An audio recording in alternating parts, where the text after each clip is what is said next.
नमस्ते। आज हम बात करने वाले हैं चंद्रयान 4 के बारे में। ये भारत का वो मिशन है जो सिर्फ चांद पर जाएगा नहीं, बल्कि चांद को ही धरती पर ले आएगा। याद है 2023 जब चंद्रयान 3 ने इतिहास रचा था। खैर, इसरो अब उससे भी एक कदम आगे जाने की तैयारी में है। मतलब अब बात सिर्फ चांद पर उतरने की नहीं है, बल्कि वहां से कुछ यादगार वापस लाने की है। तो चंद्रयान 4 सिर्फ एक अगला मिशन नहीं है, ये भारत के बहुत बड़े स्पेस ड्रीम का एक अहम हिस्सा है। चलिए समझते हैं कैसे। देखिए, ये टाइमलाइन सब कुछ साफ कर देती है। चंद्रयान 4 कोई अकेला मिशन नहीं है। ये तो बस एक सीढ़ी है, एक बहुत बड़ी मंजिल की तरफ। सोचिए, 2035 तक हमारा अपना स्पेस स्टेशन और 2040 तक चांद पर एक भारतीय। चंद्रयान 4 इन सब की नींव रख रहा है। तो चलिए, इस मिशन के दिल में उतरते हैं और समझते हैं कि इसका सबसे बड़ा वैज्ञानिक मकसद क्या है। चांद का एक टुकड़ा धरती पर लाना। पर एक मिनट, सवाल तो ये उठता है कि आखिर इतनी मेहनत क्यों? सिर्फ कुछ पत्थर और मिट्टी लाने के लिए इतना लंबा सफर, इतनी जटिल टेक्नोलॉजी क्यों?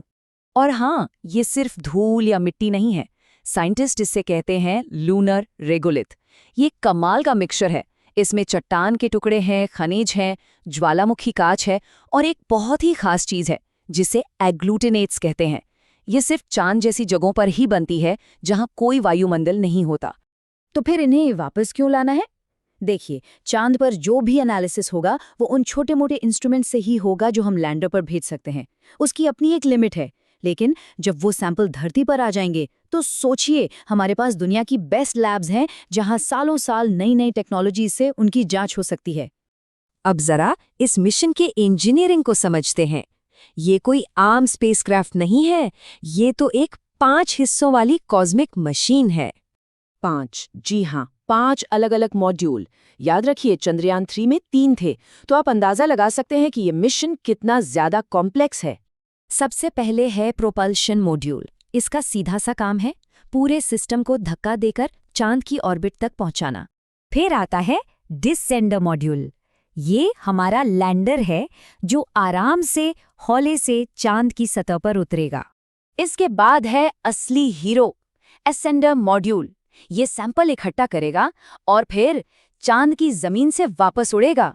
जी हाँ, ये अपने आप में एक मिनी रॉकेट है। अब ये एसेंडर ऑर्बिट में पहुंचकर क्या करेगा?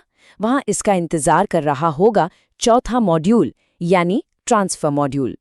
ये दोनों आपस में जुड़ेंगे और एसेंडर अपने कीमती सैंपल्स इसे सौंप देगा।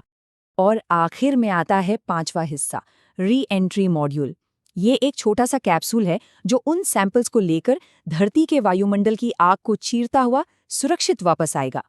तो पूरी प्रक्रिया को देखें तो ये एक स्पेस रिले रेस जैसी लगती है ना? पहला मॉड्यूल उतरता है, दूसरा सैंपल लेता है, तीसरा उड़ान भरता है, चौथा ऑर्बिट में सैंपल लेता है और 5वां उसे फिनिश लाइन यानी धरती तक वापस ले आता है। कमाल की टीम वर्क है। इतने सारे हिस्सों को स्पेस में भेजने के लिए जाहिर है एक रॉकेट तो काफी नहीं होगा, और यहीं पर ये मिशन और भी दिलचस्प हो जाता है। ये पहली बार होगा कि इसरो किसी एक चंद्र मिशन के लिए 2-2 रॉकेट इस्तेमाल करेगा। जो भारी भरकम LVM-3 रॉकेट है वो प्रोपल्शन, डिसेंडर और एसेंडर यानी पहले 3 मॉड्यूल को लेकर जाएगा, और हमारा भरोसेमंद PSLV वो बाकी के 2 यानी ट्रांसफर और री एंट्री मॉड्यूल को ऑर्बिट में पहुंचाएगा। लेकिन असली चुनौती तो लॉन्च के बाद शुरू होती है, धरती से लाखों किलोमीटर दूर। सोचिए, चांद के चारों ओर घूमते हुए 2 स्पेसक्राफ्ट को बिना किसी इंसान के कंट्रोल के आपस में जोड़ना, इसकी प्रैक्टिस कैसे की जाए?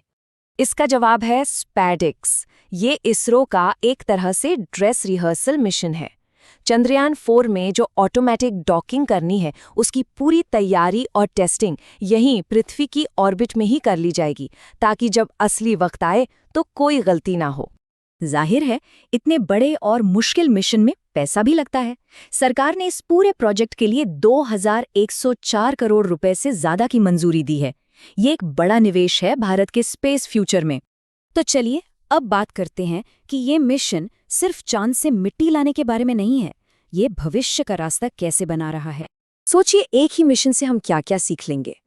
चांद की सतह और सतह के नीचे से सैंपल निकालने की रोबोटिक टेक्नोलॉजी, चांद की जमीन से खुद ब खुद उड़ान भरने की काबिलियत, ऑर्बिट में ऑटोमेटिक डॉकिंग और सैंपल ट्रांसफर, और फिर हाई स्पीड से धरती पर लौटकर सुरक्षित लैंडिंग। ये सारी टेक्नोलॉजी भविष्य के इंसानी मिशनों की बुनियाद है। और आखिर में ये मिशन भारत को एक बेहद खास क्लब में शामिल कर देगा। अमेरिका, रूस और चीन के बाद भारत दुनिया का चौथा देश बन जाएगा जो चांद से सैंपल वापस लाने की क्षमता रखता है। ये वाकई में एक बहुत बड़ी उपलब्धि होगी। तो भारत अब चांद का एक टुकड़ा धरती पर लाने की तैयारी में है। ये सिर्फ एक देश की कामयाबी नहीं होगी, यह हमें सोचने पर मजबूर करता है कि स्पेस में पूरी इंसानियत के भविष्य के लिए इसके क्या मायने हैं।